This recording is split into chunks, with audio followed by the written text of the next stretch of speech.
One day I just decided that parenting's what you make it, and absolutely nobody's stopping me from taking my baby on breakfast beach picnics. And as usual, my tiny tornado woke up at 5 a.m, so this morning that's exactly what we're going to do. But first things first, we've got to prep the essentials: tea and pancakes. I literally always have some pre-prepped pancakes in the freezer ready to go for these exact situations. As a mum that has a toddler that wakes up extremely early, the one thing that I find helps is getting out first thing. If I sit around on my bum in my pajamas and ruminate on the fact that I've been woken up early and I'm tired, it'll set the standard for the whole day. So instead, I like to take control of my own narrative. And getting up early to take your baby to the beach, being the first and only ones there to have your breakfast. Well, I'd much rather that be the narrative of my morning. And yes, I can hear you now. Hun, we ain't all got a beach. I think the point's more the getting out in the fresh air and doing something nice. Go and sit with your local ducks. See your local park. It really doesn't matter. Although I will give it to you, it does bloody help having a view like that. The beach ain't bad either. I always feel like taking your breakfast out is like a win-win in so many situations. Not only are you starting your day positively,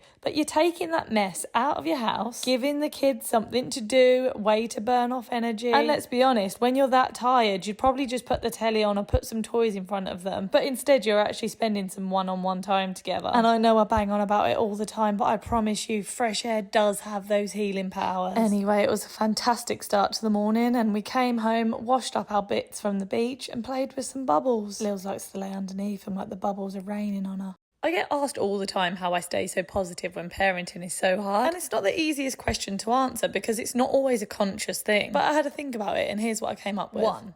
Does it actually matter? We are conditioned to automatically say no to things. And when I actually stop to think a lot of the time what I'm saying no to and why, it's maybe what's passed down through generations. It's the easier initial answer. But think about it deeply. Does it really matter? Why can't they do that thing? Starting to say yes more genuinely makes everyone's life so much easier. Let them splash around in the sink or play in the mud. It doesn't really matter. Number 2. There is some good in everything, and focus on that. It can be really hard having a clingy baby, but focus on the cuddles. It can be really hard waking up early in the morning, so make the most of it. Get all snuggly and have a cup of tea if that's what you like to do. Go for a nice early walk. Just make the most of it. The obvious, they will not be around forever. There'll be a day where they won't want to hang out with you, where they go to school and uni, and then have their own family. So just imagine how that's going to feel, and then soak in every last second. Just look at their tiny fingers and toes. Remember how tiny and innocent they are, and how much they love you, and that you're their safe place. And what a bloody privilege that is. And also how cute those tiny fingers and toes are. Going outside and getting fresh air always helps me. And lastly, remember that nothing lasts, good and bad. That phase you love at the minute, or that tantrum that they're having, it'll all pass. Try not to get stuck in that moment and think of the bigger picture. Oh, look at those toes.